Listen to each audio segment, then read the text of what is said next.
जायज़ है। पहले तो अमूल यही था कि ये सूद है। अच्छा, अब भी यही है? अब तो कहते जायज़ है। जायज़ भी है, सूद भी है, दोनों में फ़र्क है। किस्तों पे कोई चीज़ देना या लेना वही गलत नहीं है, ये तो नेकी है किसी के साथ। कोई बंदा गरीब आदमी है, पैसे नहीं है उसके पास, मैं कहता हूँ चल यार ये तो चीज़ ले ले, 1000, 1500, 2000 की है, तो मुझे 500 करके दे दी, ये तो उसके साथ नेकी है, सवाब है इसका। जब आप किसी को कुछ चीज़ उधार देते हैं ना, उधार जिसके बारे में हम कहते हैं उधार एक जंग है, चलो ये जंग हमारी हो सकती है लेकिन इसका सवाब भी है। अल्लाह के रसूल इस्लाम के फरमान के मुताबिक जब किसी को आपने उधार दे दिया तो जो टाइम आपका उसका तय हो गया ना, उतने वक्त तक रोजाना जितने की चीज आपने उधार दी है उतना सदका करने का सवाब अल्लाह आपको देता है। और अगर बात उससे ऊपर चली गई, टाइम आ गया, कहता ये भी नहीं है, दे दूंगा, आपने मजीद टाइम दे दिया। सुन्नत इब्न माजा की रिवायत है, अल्लाह ताला आपको जितना आपने उसको उधार माल दिया है उससे डबल रोजाना सदका करने का सवाब आपके नाम ईमान में डालता है। तो इसलिए अगर किस्तों पे किसी ने कुछ चीज़ किसी को दी है, उसके साथ नेकी की है तो अजर है। लेकिन इसको लोगों ने कारोबार बना लिया, अजर और सवाब से हट के कारोबार बना लिया। वो क्या कारोबार? चीज़ की कीमत बढ़ा देते हैं, डबल कर देंगे, 1.5 गुना कर देंगे, बाज लोग तो इससे भी ज़्यादा कर देते हैं। एक चीज़ है उसकी मार्केट वैल्यू 2000 रुपये, तो 3000 कर देंगे। पूछेगा भाई 3000 क्यों? भाई हमने पैसे 2 महीने 3-4 महीने बाद नहीं लेने। तो याद रखिए, शरीयत में उधार के बदले में आप सिर्फ अजर ले सकते हैं, उधार के बदले में आप नफ़ा नहीं कमा सकते, उधार के बदले में आप तोहफा भी नहीं ले सकते, उधार के बदले में आप किसी से हदिया भी नहीं ले सकते। ये शरीयत का उसूल है। इस उसूल के मुताबिक अगर कोई उधार किसी को चीज़ दे रहा है और उस उधार की वजह से कीमत बढ़ा के नफ़ा ले रहा है तो वो सूद है, वो गलत है। इसके अलावा कोई देता है अल्लाह की रज़ा के लिए तो दे, इंशाल्लाह अजर सवाब का बायस है। जी हाँ, इसके बगैर तो कोई देता नहीं। इसका मतलब ये हुआ कि वो नेकी नहीं करना चाहता गरीब के साथ, वो अपनी दुकानदारी करना चाहता है। तो दुकानदारी किसी और तरीके से करे, शरई उसूलों को तोड़ के दुकानदारी जायज़ नहीं है। और आप एक बात और भी ज़हन में रखें इस हवाले से, अगर मुआशरे से ये दीन वाली ये जो बात है कि आपने किसी को उधार देना है सिर्फ अल्लाह की रज़ा के लिए, इसमें कोई नफ़ा नहीं लेना, अगर ये उसूल ख़त्म हो जाए, मुआशरे का गरीब मर जाए, कौन देगा उसको कर्जा? हर बंदा कहेगा यहूदी यही तो करते थे, सबको अपने जाल में फंसा कर रखा हुआ था उन्होंने। कर्जे हसना जिसको आप बोलते हैं, कौन किसी को देगा? गरीब के साथ ताउन करने के लिए कोई तैयार नहीं होगा। हर बंदा कहेगा जी मैं देता हूं, बताओ मेरे लिए क्या है। तो ये जो शरीयत का बड़ा खूबसूरत उसूल है कि आप किसी को उधार देते हैं, कुछ चीज़ देते हैं, पैसे देते हैं, तो आपने अजर सवाब के अलावा उससे कुछ नहीं लेना। अल्लाह ताला आपको उसका अजर सवाब देगा, बस ये नीयत आपकी होनी चाहिए। अगर नीयत बदल गई, आप कुछ और लेना चाहते हैं, को पैसे कमाना चाहते हैं, उससे को माल लेना चाहते हैं, तो वो सूद के जुमरे में आ जाएगा। शरीय जवाज़ उसका नहीं, क्लियर होगी बात। चलिए, एक मकान मेरी वालदा ने ख़रीदा जिसमें कुछ रकम एक बेटे ने अपनी आमदन से दी और ज़्यादा हिस्सा दूसरे बेटे ने दिया। अगर वालदा ये मकान दूसरे बेटे के नाम करवा देती है तो उसकी शरई हैसियत क्या है? और इस सवाल समझे बड़ा अहम सवाल है कि जी एक मकान है, ख़रीदा है किसी औरत ने, अब उसमें 2 बेटों ने पैसे दिए अम्मा जी को, एक ने पैसे ज़्यादा दिए, एक ने थोड़े दिए, और अब वालदा मोहतरमा चाहती हैं कि मकान में जिसने पैसे ज़्यादा दिए थे ना उसके नाम करवा दो। ये सवाल है जी। सवाल ये है कि ये शरीयत बात से दुरुस्त है या गलत है? अब समझे इस बात को। दोनों बेटों को पूछा जाएगा कि आपने जो पैसे अपनी वालदा मोहतरमा को दिए हैं वो बतौर कर्ज दिए हैं, बतौर अमानत दिए हैं, या बतौर खिदमत दिए हैं? ये सबसे बुनियादी सवाल इसमें टेक्निकल ये है कि उन पैसों की हैसियत क्या है। अगर तो बच्चे कहते हैं नहीं जी हमने अपनी अम्मा जी को ये पैसे उनकी खिदमत के तौर पे दिए हैं, इस तरह के हमारे यहाँ हम जो कमाते हैं पैसे उसमें से ला के अपने अब्बा जी को देते हैं, अपनी अम्मा जी को देते हैं, उसमें हमारा कुछ नहीं होता, हम उनकी खिदमत कर रहे होते हैं। तो अगर दोनों बेटों ने ये पैसे अम्मा जी की खिदमत के तौर पे दिए हैं तो ये मकान दोनों का नहीं है, ये अम्मा जी का है। इसकी मालिका वो खुद है। अच्छा, जब इसकी मालिका वो खुद है तो शरई उसूल ये है कि आप अगर अपनी औलाद को कुछ देना चाहते हैं, इस तरह का कोई तोहफा, तो किसी एक को दे के किसी एक को महरूम नहीं कर सकते। अगर ये खिदमत हुई है अम्मा जी की तो फिर उनको चाहिए या तो अगर तो सिर्फ यही औलाद है उनकी, सारी औलाद के अंदर बराबरी की बुनियाद पे तकसीम कर दें तो ठीक है, वरना ना करें। अल्लाह ताला उनको जिंदगी सेहत दे, अल्लाह खुदा ना खास्ता जब वो इस दुनिया से जाएंगी तो उनका माल उनकी औलाद में खुद ब खुद बतौर विरासत तकसीम हो जाएगा।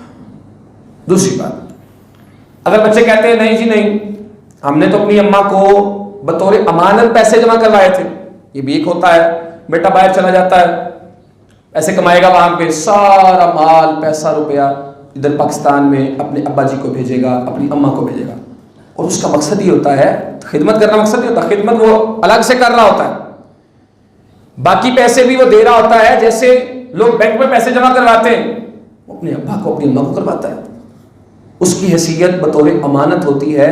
ये नहीं समझ लें कि वो एक कर्ज है कि जो उसने अपने अब्बा से अपनी अम्मा से बाद में वापस लेना है। तो अगर ये सूरत है, बेटे कहते हैं जी नहीं ये हमने खिदमत नहीं की, बल्कि ये हम बतौर अमानत अपनी अम्मा के पास रखवा रहे थे, अम्मा जी समझदार थी, उन्होंने पैसे जमा किए, बजाय इसके कि इधर उधर लगाती, उन्होंने मकान बना दिया।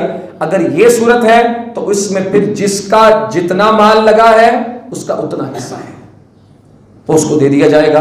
लेकिन ये क्लियरेंस की जाएगी कि वो पैसे माल बच्चों ने किस नीयत के साथ दिया है। ये आमतौर पे वैसे होता ऐसे ही है कि बच्चे करते खिदमत ही होते हैं, कार खिदमत ही रहे होते हैं, वो माएँ बेचारी वो थोड़ा थोड़ा जोड़ जमा करके कुछ अपना भी डाल के कुछ चीज़ बना देती हैं, बाद में बच्चे कहते हैं ये तो मेरा है। तो भाई ये बड़ा हसास मामला है, इंसान अपने ज़मीर से पूछे और अपनी सही साफ नीयत के साथ इस बात का फैसला करे कि ये मैंने पैसे ये माल अपनी माँ को अपने बाप को उनकी खिदमत के तौर पे अगर दिया था तो फिर ये उनका है, वो इसके मालिक हैं। अगर मैंने बतौर कर्ज दिया था, बतौर अमानत दिया था, तो जितनी मेरी चीज़ है मैं वापस ले सकता हूँ। मटीरियल है, ये क्लियर हो गया जी? सवाल इसका भी था। अच्छा, एक मटीरियल है, वो अगर मैंने नकद देना है तो सस्ता देना है, और अगर उसको उधार देना है तो महंगा देना है, ये हराम। अच्छा, हर चीज़ की ना एक मार्केट वैल्यू होती है, हर चीज़ की एक मार्केट वैल्यू होती है। अगर आप उधार की वजह से उस मार्केट वैल्यू में पैसे ऐड कर रहे हैं ना उधार की वजह से, तो ये गलत है। रहा मसला सस्ता, तो ये आपकी मर्जी है। मिसाल के तौर पे एक चीज़ की मार्केट वैल्यू 20,000 रुपया है, तो कोई बताता है जी मैं पैसे आपको 3 माह बाद दूंगा, मैं कहता हूँ ठीक है ले जाओ, लेकिन मैं पैसे नहीं बढ़ाता उसके, तो ये जायज़ है। अच्छा, मार्केट वैल्यू 20,000 की है, एक बंदा आ जाता है कहता यार मैंने ना 10 लेनी है इकट्ठी और पेमेंट भी आपको भी करनी है। आप कहते हैं अच्छा 10 लेनी है, आपको भी पैसों की जरूरत है, आप 2,000 कम कर देते हैं, दुरुस्त है। किसी मकसद की वजह से अपने किसी फायदे में आप उसका रेट कम कर देते हैं। आप सोच रहे हैं यार मुझे 16,000 की चीज पड़ी है, ये 10 ले रहा है इकट्ठी, मेरा मुनाफा तो खुद ब खुद ही काफी जबरदस्त जा रहा है, आप उसमें रियायत कर देते हैं। रियायत करने में कोई पाबंदी नहीं है, जहां मर्जी आप रियायत करें, जहां मर्जी आप रियायत ना करें, लेकिन हर चीज की एक मार्केट वैल्यू होती है।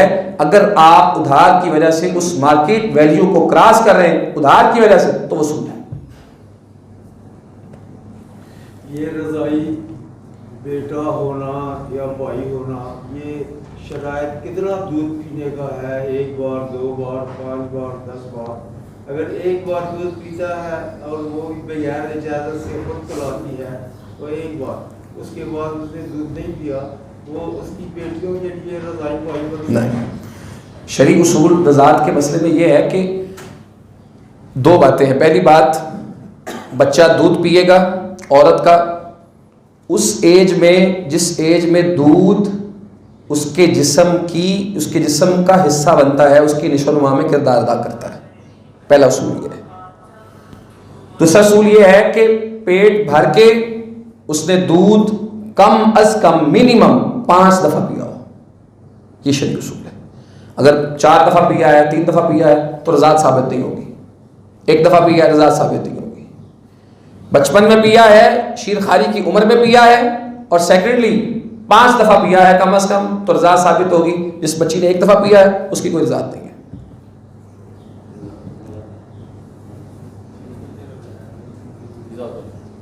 अच्छा कारी दा वो मार्केट च ਅਸੀਂ ਮਾਲ ਦੇਨੇ ਆ ਉਹਦੇ ਸਾਡਾ ਚੱਲਦਾ ਉਧਾਰ ਦਾ ਸਿਲਸਿਲਾ ਉਹ ਚੈੱਕ ਦਿੰਦੇ ਨੇ ਅੱਗੋਂ ਜੀ ਜਿਨ੍ਹਾਂ ਨੂੰ ਫੈਕਟਰੀਆਂ ਤੋਂ ਮਾਲ ਲੈਣੇ ਆ ਨਾ ਮਹੀਨੇ ਦੇ ਉਧਾਰ ਦੇ ਤੇ ਉਹ ਸਾਨੂੰ ਜਾਣੇ ਕਿ ਬਈ 70000 ਦੀ ਚੀਜ਼ ਦਾ ਸਾਨੂੰ 72000 ਦੀ ਦਿੰਦੇ ਨੇ 7000 ਦਾ ਬੈਗ ਹੈਗਾ ਉਹ ਸਾਨੂੰ 7200 ਦਾ ਦਿੰਦਾ ਹੈ। ਇਹਦੇ ਬਾਰੇ ਕੀ ਹੈ ਕਿ ਹੁਣ ਅਸੀਂ ਮਜਬੂਰ ਹੈ ਜਾਂ ਜੋ ਮਾਰਕੀਟੋਂ ਸਾਨੂੰ ਪੈਸੇ ਨਹੀਂ ਮਿਲਦੇ ਨੇ ਉਹ ਸਾਨੂੰ ਉਧਾਰ ਉਸਰਾਣੇ ਦਿੰਦੇ ਨੇ ਅਗਰ ਦਿੰਦੇ ਨੇ ਤੇ ਵਧਾ ਕੇ ਦਿੰਦੇ ਨੇ ਉਹਦੇ ਬਾਰੇ ਅਸੀਂ करिए काम ये ना करिए।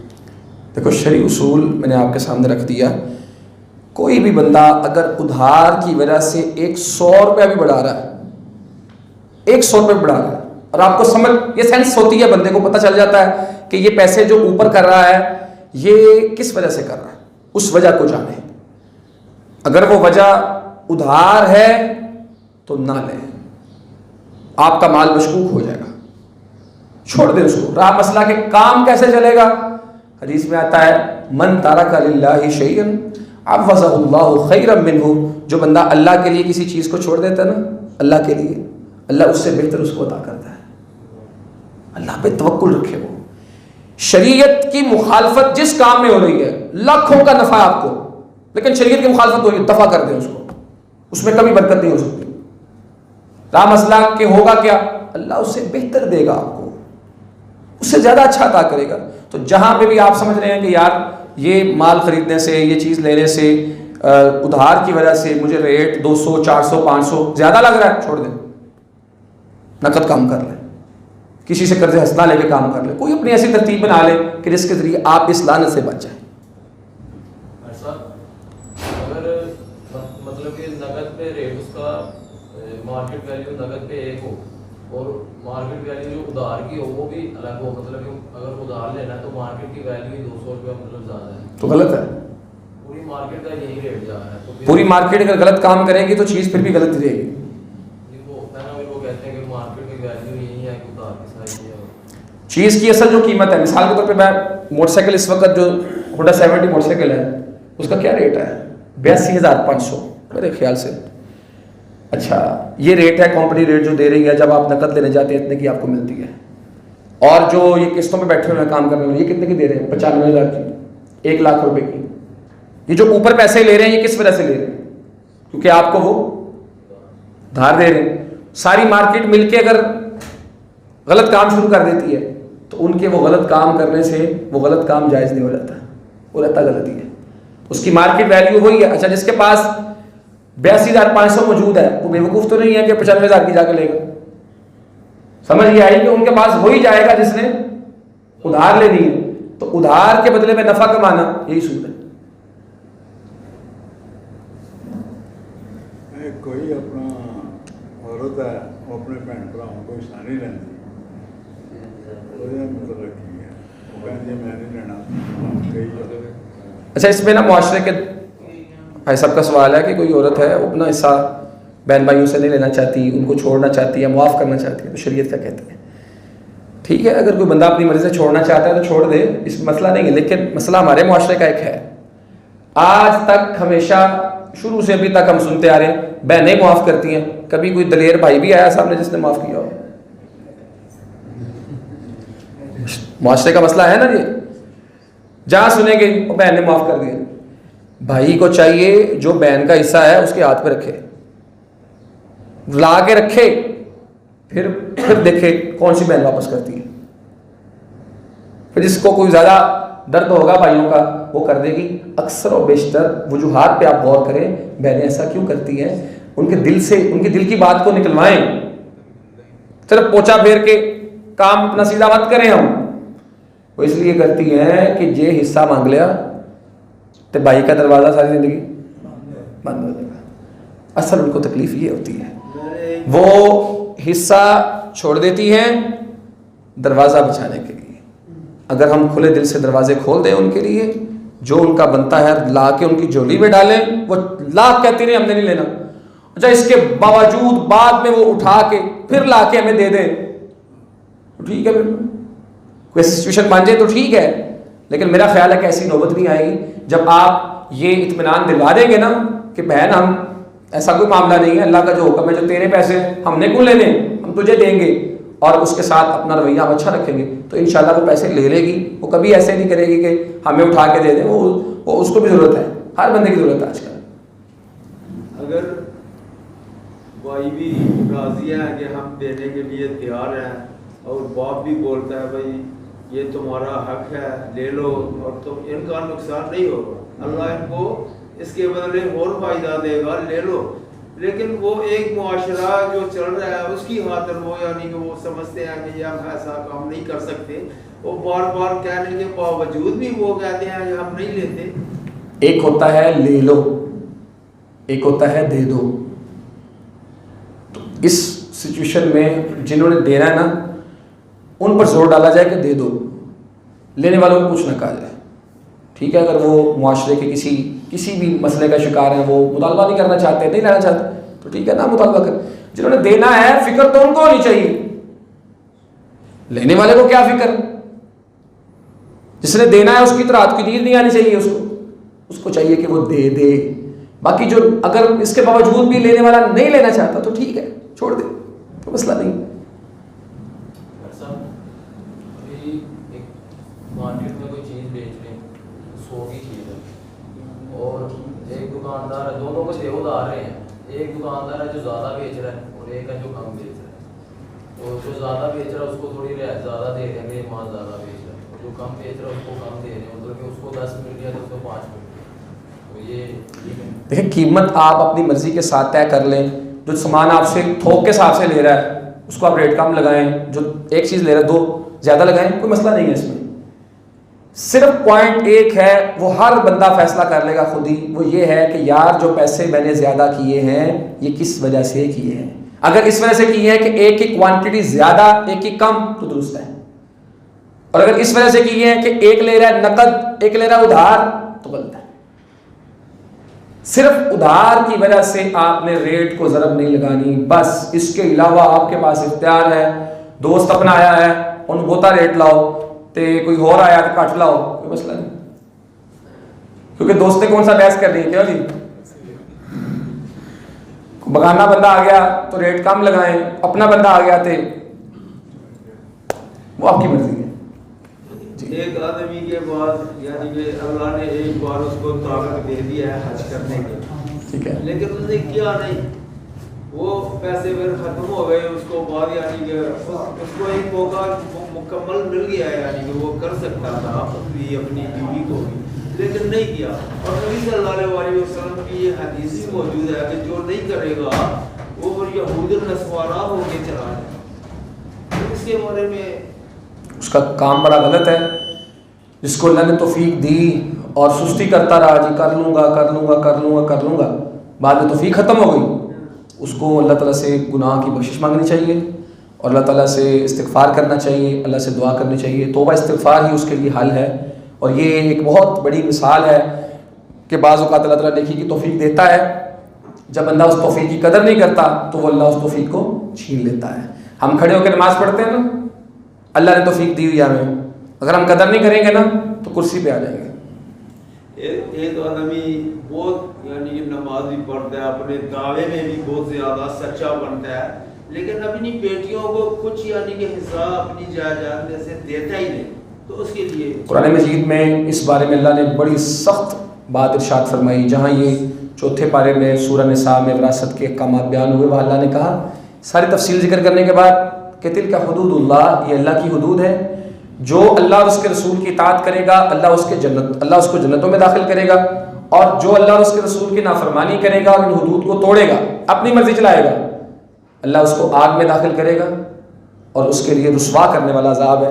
बड़ी सख्त वईद है उस बंदे के बारे में जो अपनी मर्जी के साथ किसी को विरासत के माल के हिस्से से महरूम करता है। बिल्कुल ऐसी जसारत नहीं करनी चाहिए। जिसका जो हक है उसको बस लौटा दें, यही कामयाबी है, यही हमारे नज़दीक और अल्लाह ताला ने हमें बताया है दुनिया आखिरत की फलाह का ब्यार है। एक आदमी ये बेटियां हैं, वो रिश्ते आते हैं वो देते ही नहीं, ऐसे ही वे घर में यानी कि वो बूढ़ियां हो जाती हैं, उनके लिए क्या होगा? हदीस आ रही है कि जब तुम्हारे पास कोई ऐसा रिश्ता आए कि जिसका दीन और अखलाक, आपने दो बातें इरशाद फरमाई, मकान का लफ्ज़ कहीं नहीं आया कि जितना मकान अपना है, दीन और अखलाक की बात आई। और अल्लाह जानता है दो चीज़ें अगर हो ना तो सब कुछ हिला दे देता है, और अगर ये दो चीज़ें ना हो और बहुत कुछ हो तो कख नहीं। का दीन हो और अखलाक हो तो रिश्ता कर दो, बेटा है बेटी है कुछ भी है, रिश्ता ऐसा आया है कि दीन अखलाक मौजूद है, अल्लाह का नाम लो, रिश्ता कर दो। इल्ला तफ़अलू, अगर तुम फिर भी नहीं करोगे ऐसा तो ज़मीन में फितना फैलेगा और फसाद होगा, जो इस वक्त हो रहा है।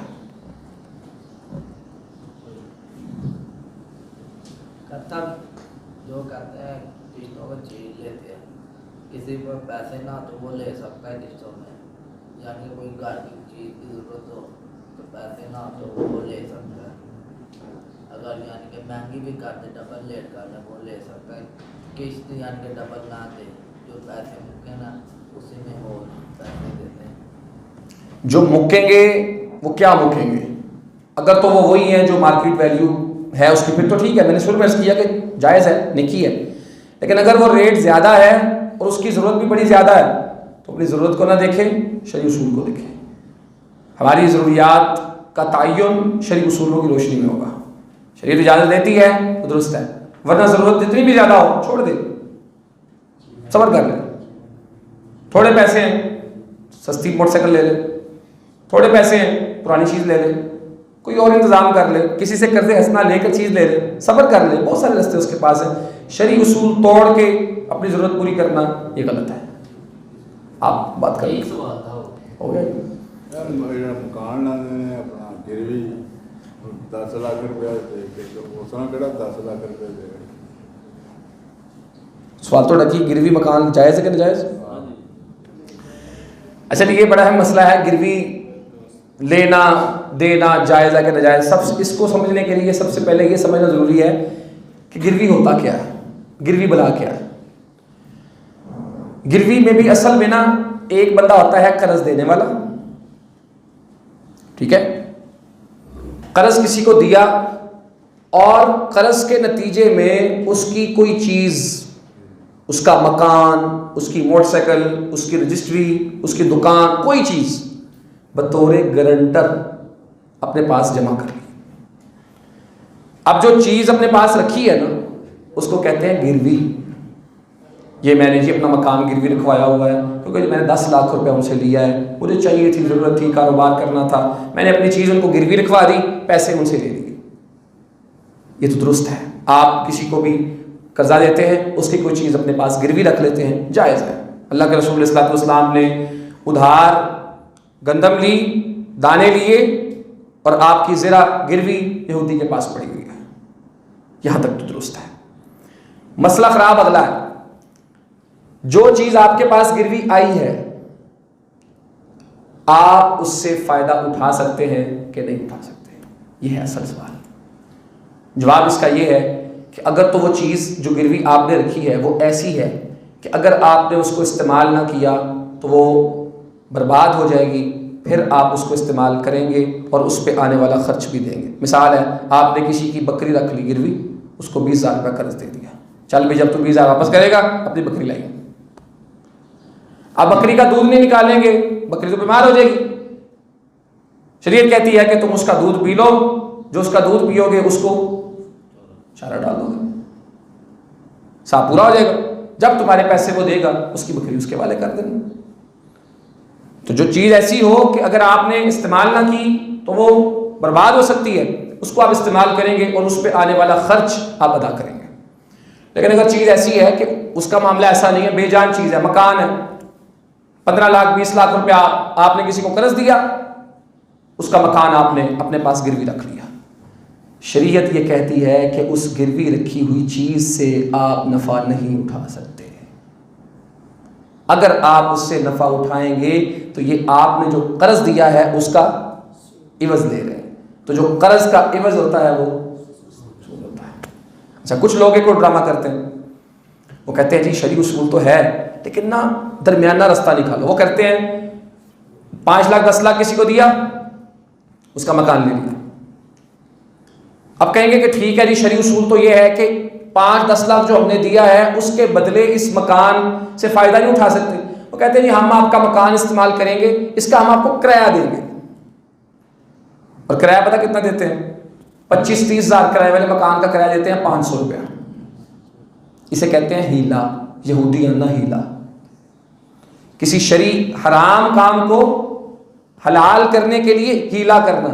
जिस तरह कुरान मजीद में अल्लाह ने इरशाद फरमाया कि यहूदियों को अल्लाह ने मना कर दिया कि भाई हफ्ते वाले दिन मछलियां नहीं पकड़नी, पाबंदी है।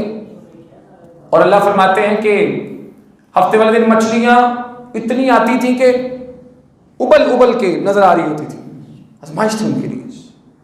अच्छा, उन्होंने पता क्या किया? उन्होंने कहा हफ्ते वाले दिन मछलियां तो नाजायज़ हैं, चलो नदी नाले और दरियाओं के गिरदा उन्होंने गड़े बना दिए। गड़े, जब पानी की लहरें आती ना तो जाहिर है लहरों के साथ मछलियां भी आती।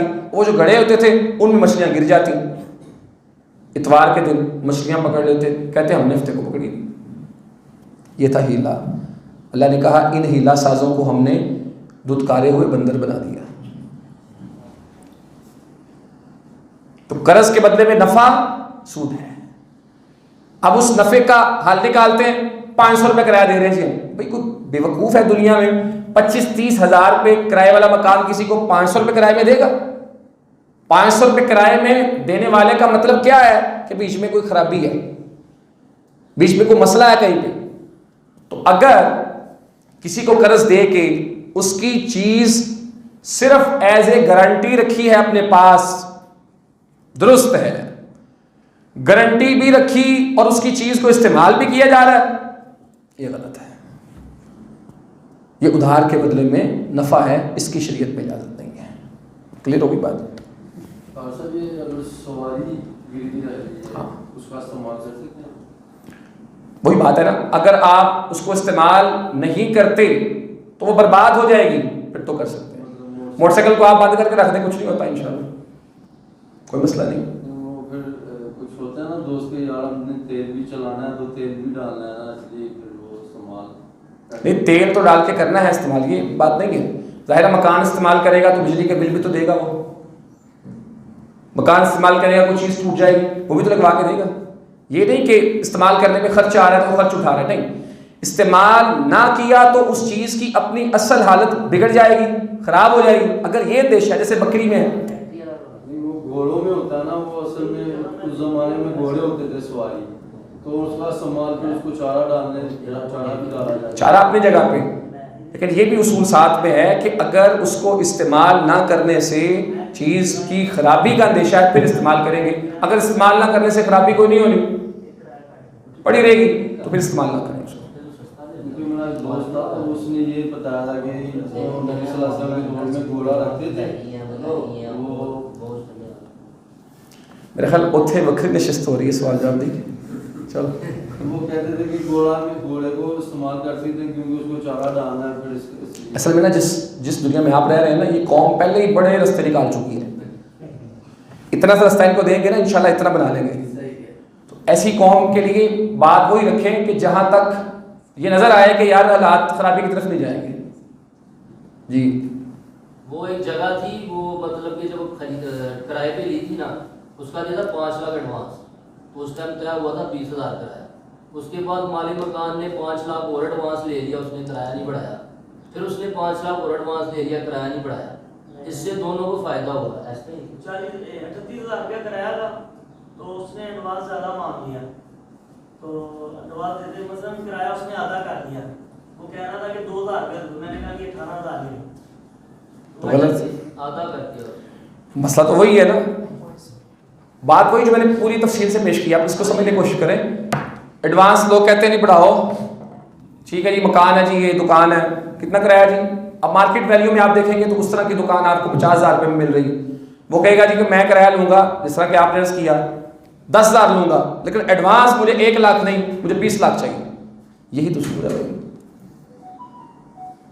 यही तो खराबी है कि जो पैसे वो बतौर एडवांस दे रहा है उसके बदले में आपको जो मुनाफा दे रहा है गलत है। आप अगर नफा कमाना चाहते हैं, उसको नफा देना चाहते हैं तो कारोबार करें, शराकत करें। इस तरह चीजों के उसको ये चीज दे रही, उसकी ये चीज दे रही, ये कोई तरीका नहीं है कारोबार करने का। कारोबार करने का सही तरीका है उसके पैसे इन्वेस्ट करें, अपने पैसे को उसको इन्वेस्ट करवाएं, कोई चीज़ खरीदें, बेचें, तिजारत करें, कुछ भी करें, उसके ज़रिए नफ़ा नुकसान दोनों में बराबरी की बुनियाद पे शरीक हों, ये तो समझ आता है। लेकिन ये किसी को उधार दिया, किसी से उधार दिया, बदले में उसको कोई रिलीफ दे दिया, ये गलत है, ऐसा रिलीफ गलत है। अच्छा, अगर कोई मिसाल के तौर पे मुझसे पैसे मांगे, एक चीज़ उसने, पहले सवाल क्लियर हो गया? हाँ वो तो हो गया। चलिए अब अगली बात। किसी ने मतलब कोई चीज़ खरीदनी है, वो कैश भी मिलती है, उसका उधार का कोई नहीं है कॉन्सेप्ट। 10,000 की चीज़ है, वो मुझे कहता है यार तुम मुझे 10,000 पे दो और वो मैं चीज़ खरीद के इस्तेमाल करूँगा, आपको 10,000 1100 रुपये दूंगा, उससे मुझे भी फ़ायदा होगा, आपको भी होगा, और मैं बाहर से भी लेने जाऊँगा उधार में इतने नहीं मिलेगी या इससे 50 रुपये तक कम मिले, एक तय हो जाता है। वो कर सकता है बंदा, वो दे सकता कि नहीं? चलिए सवाल मुझे आपका थोड़ा समझ कम आया है, मैं जिक्र करता हूँ। आप चीज़ है 10,000 की नगद, वो मिलती ही नगद है, उसको उधार नहीं है, और जिसको चाहिए उसके बाद पैसे नहीं है, वो मुझसे पैसे मांगता है कि यार ये चीज़ मुझे ले दो और मुझसे 10,000 100 रुपये आप ले लेना। अच्छा, मैं समझ गया सवाल आपका। वो जो 100 रुपया है वो किस एवज है? एक मिनट, किस एवज है? वो प्रॉफिट कहता है, मैं दूंगा आपको। एक मिनट, तय हो जाता है। अच्छा जी, मिसाल थोड़ी सी उस तरह की है, लेकिन समझने के लिए, जब ये जो ज़िना के अड्डे हैं, लड़का लड़की का तय होता मामला कि नहीं होता, तो जायज़ है। सिर्फ तय होने से कम मसला हल नहीं होगा। तय जो चीज़ हम करेंगे शरी उसूल की अगर तो मुखालफत नहीं हो रही, फिर तो बिस्मिल्लाह, ठीक है। इसमें मुखालफत नहीं है कि है जो 10,000 आपने दिया है, 100 रुपया उसका ले रहे हैं 10,000 का, तो वही तो सूद है। असल में इस तरह का ना हुआ है किसी के साथ, किसी ने मतलब कि कोई काम शुरू किया ना, उसके पास अब काम शुरू करने के लिए पैसे नहीं है, उसका काम हो रहा है बंद, वो उठाता है पैसे, वो कहता है यार ये मुझे चीज़ मैंने लेने जाना है ना, तो हो सकता है मुझे इससे महंगी भी मिले उधार पे। हाँ, आपके पैसे देने से ये है कि मैं मार्केट के बराबर लेके अपना काम भी चला लूँगा, जो प्रॉफिट मैंने उनको देना है ना, वो प्रॉफिट आपको दे दूँगा। मैं आपके सवाल का थोड़ा गहराई से समझें, लोग इस तरह के काम क्यों करते हैं भला? लोग रिस्क से डरते हैं। रिस्क क्या? रिस्क कारोबार नहीं करते। ऐसे बंदे को ज़रूरत है, उसकी मार्केट वैल्यू डाउन जा रही है, उसका बिजनेस फ्लॉप हो रहा है, पैसे उसको चाहिए, तो सीधे तरीके से कारोबार करे। पैसे चाहिए, पैसे ले, परसेंटेज दे उसको। ये नहीं करते। क्यों? लोगों को खतरा है कि जे कारोबार कीता तो नुकसान ना हो जाए, सिर्फ मलाई उतारना चाहते हैं, बस सिर्फ मलाई। अच्छा, अब 10,000 जो ले गया, उसका 10,000 खड्डे में पड़े, उसके 10,000 की चीज़ उसको मिले ना मिले, इसका 10,000 भी सलामत है और जो ऊपर जो तय हुआ है वो भी सलामत है। ये असल बुनियादी हमारे मसले, हमारे मुआशरे की बीमारी है कि लोग हराम अब देखते हैं कि यार मेरा नफ़ा, मेरा जो रासुल माल है वो सिर्फ कैसे रहेगा, उसको कैसे मैंने बचाना है, बस इसकी बुनियाद पे शरीयत की मुखालफत हो रही है, जो भी हो रहा है, कुछ नहीं देखते। भाई रिस्क लें। आपके साथ कोई बंदा इस तरह की बात कर रहा है, उसे कहो ठीक है, कितने पैसे चाहिए, 50,000 दो उसको, उसके साथ तय कर लो कि जो नफ़ा आएगा तुम्हारे कारोबार में 5% नफ़ा प्लस नुकसान, उसमें मैं आपका शरीक हूँ, ठीक है। लेकिन ये जो तरीकाकार के बस अपना पैसे बचाने हैं, इसको कुछ ना हो जाए, ये जो माल की अजीब किस्म की मोहब्बत है ना, ये बर्बादी की तरफ बंदे को ले जाती है। इसलिए थोड़ा रिस्क लें, शरई उसूलों के मुताबिक जो चीज़ें हैं उनको उसी तरीके से देखें। और आप यकीन करें, मुआशरे से सूद अगर ख़त्म हो जाए, अल्लाह के रसूल सल्लल्लाहु अलैहि वसल्लम ने फरमाया था क़यामत के करीब हर घर में इसकी गुबार जाएगी, कम से कम गुबार जाएगी। ये गुबार है, गुबार। ये जो मईशत का बेड़ा गर्क है मुल्क पाकिस्तान का, ये इसी बुनियाद पे है। हर छोटे से छोटे, नीचे से निचले तबके में सूद घुसा हुआ है। और मैं क्या आपको बताऊं, इतने दीनदार लोग, बड़े दीनदार लोग कर रहे हैं पुठे काम। फतवा मौजूद है, फतवा क्या करेगा? तकवा लाओ। फतवे की ज़रूरत नहीं है, तकवे की ज़रूरत है। अल्लाह के रसूल सल्लल्लाहु अलैहि वसल्लम ने इसलिए फरमाया था कि ये हलाल है, ये हराम है, कुछ चीज़ें मुश्तबे हैं। फरमाया जो मुश्तबे चीज़ों से बच गया, शुबे वाली से बच गया, उसने अपने आप को हराम से बचा लिया, और जो शुबे में पड़ गया वो हराम में पड़ गया। तो इसलिए भाई ये बात समझें कि जहाँ पे भी शरीयत की मुखालफत चाहे 1 रुपये की हो रही है ना, 1 रुपये आप समझ रहे हैं कि ये गलत आ रहा है, किसी तरीके से छोड़ दें उसको, कुछ नहीं होने लगा। अल्लाह ताला ज़रूर आपको नवाजेगा, बस उसको अल्लाह पे तवक्कुल करके छोड़ दें। मैं हैरान होता हूँ, इमाम बुखारी रहमहुल्लाह के वालिद मोहतरम इस्माइल रहमहुल्लाह जब फौत होने लगे ना, तो पास कुछ लोग मौजूद थे। उन्होंने कहा जी कि अल्लाह से क्या उम्मीद रखते हैं? कहा कि अल्लाह से बड़ी अच्छी उम्मीद है, अमल तो कोई नहीं, लेकिन एक अमल है कि ज़िंदगी भर अपने बच्चों को जो खिलाया है ना, उसमें एक दिरहम भी हराम का नहीं है। और फरमाया कि हराम का दिरहम होना बड़ी दूर की बात है, एक दिरहम भी शक वाला नहीं है। जब ऐसा प्योर हलाल खिलाया हो तो बुखारी पैदा होते हैं। और जब प्रोग्राम ये हो कि यार आना चाहिए, बस जहाँ से मर्ज़ी आ जाए कोई बात नहीं, अल्लाह माफ़ करने वाला, दगड़ मगड़ चलता रहे बस, तो फिर असर नताइज औलाद में भी बराबर होते हैं। इसलिए भाइयों, रुपए के पैसे के मसले में बहुत मोहतात हो जाएं, बहुत मोहतात हो जाएं, जिस हद तक मोहतात हो सकते हैं हो जाएं। जिसका जो हक़ है उसको दे दें, अपने पास मत रखें। अल्लाह ने हमारे लिए किसी का माल उसकी रज़ामंदी के बगैर हलाल नहीं किया, और जो शरई उसूल हैं उनके मुताबिक कारोबार बिजनेस को चलाएँ। किसी चीज़ में भी आपको ज़रा सा भी शुबा हो रहा है ना, छोड़ दें, अल्लाह उससे बेहतर आपको अता करेगा। आजकल कुछ 2-3 माह ना एक और काम बहुत चला हुआ है कि किसी भी चीज़ की मार्केट वैल्यू ऊपर जा रही हो ना, वो उसके इस्तेमाल में भी होती है, अपने इस्तेमाल से 10 गुना ज़्यादा खरीद लेता हो कि यार चलो महंगी होगी तो मैं भी बेच दूँ। ज़ख़ीरा करता है, ज़ख़ीरा, वो उसके ज़ख़ीरा करने से मार्केट को फ़र्क नहीं पड़ता, लेकिन अच्छा, वो खरीदता है क्यों करता है? फ़ायदा हो जाएगा। क्यों खरीदता है? कि उसको पता होता है, नज़र आ रहा होता है कि इसका रेट, इसकी डिमांड बढ़ रही है, ये महंगा होगा। अगर तो सिर्फ देखें फिल वक्त की जो मुआशरे की सूरत हाल है, मैं उस पर बात करूँगा। मैं जो सूरत हाल मुआशरे की उस पर बात करूँगा। चीनी का इस वक्त बहुत बड़ा आपके मुल्क के अंदर मामला चल रहा है, चीनी नहीं मिल रही लोगों को।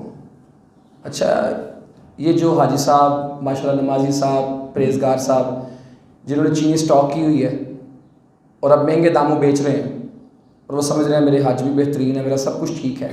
अल्लाह के रसूल इस्लाम ने फरमाया, ला यहतकिरु इल्ला खातिउन, ज़ख़ीरा अंदोज़ी वही करेगा जो गुनहगार है। आपको समझ आ रही है कि इन फ्यूचर इस चीज़ का मार्केट में काल पड़ जाएगा, ठीक है, आप उसको स्टोर करें, लेकिन फिर उसी रेट पे बेचें उसको जो उसका चल रहा था। फिर तो समझ आती है कि आप माशरे के खैर खान। लेकिन अगर माशाल्लाह उसके अंदर प्रोग्राम ये है कि जब पूरी दुनिया से माल ख़त्म हो जाएगा फिर मेरे पास होगा, और फिर मैं अपनी मर्ज़ी की चीज़ चलाऊँगा, और पूरी मार्केट से चीज़ इकट्ठी हो रही है, जमा की जा रही है, और माशरे के अंदर एक काल पैदा किया जा रहा है चीज़ का, ये चीज़ गलत है। इससे हट के आप एक चीज़ आ रही है माशरे में, आप समझते हैं यार इसका सीज़न आ रहा है, 2 माह बाद 3 माह बाद सीज़न आ रहा है, डिमांड बढ़ेगी, चीज़ बढ़ेगी, रेट ज़्यादा हो जाएगा, मुझे फ़ायदा हो जाएगा, तो ठीक है। जो चीज़ अमूमी दस्तयाब होती है लोगों को, उसे आप स्टोर करें, कोई गलत नहीं है। लेकिन जिस चीज़ के बारे में आप समझ रहे हैं कि इसकी दस्तयाबी मुश्किल हो जाएगी या नामुमकिन हो जाएगी, फिर मैं अपनी मर्ज़ी के रेट लगाऊंगा, ये गलत है। मैं बेचूंगा मार्केट के हिसाब से, जो मार्केट में रेट चल रहा है, मतलब कि मैं खाम माल, मैं समझ गया आपकी बात। उस चीज़ की मार्केट में दस्तयाबी है, वो पैसों पे है, पैसों पे है, किस वैल्यू पे है? हाँ, जो वैल्यू मार्केट की चल रही है। यही तो समझने वाली बात है भाई। उस चीज़ की दस्तयाबी थोड़े बहुत फ़र्क के साथ अगर है तो फिर तो ठीक है, लेकिन माशाल्लाह 60 रुपये वाली चीज़ अब 120 रुपये में मिल रही है, इसका मतलब क्या है कि मसनूई काल पैदा कर दिया गया, तो ये गलत है। वो पता चल जाता है कि ये काल पैदा हो रहा है तो हाँ, जब अच्छा पता चल जाता है तो फिर बंदा करता है तो गलत है ना। अल्लाह के रसूल इस्लाम ने यही तो कहा कि जो इन हालात के लिए जमा करके चीज़ रखता है और फिर वहाँ पे महंगे दामों बेचता है, तो ऐसा बंदा गुनहगार है। यार बात तो समझ आ गई, खत्म करो, शराब का टाइम हो गया। ठीक है।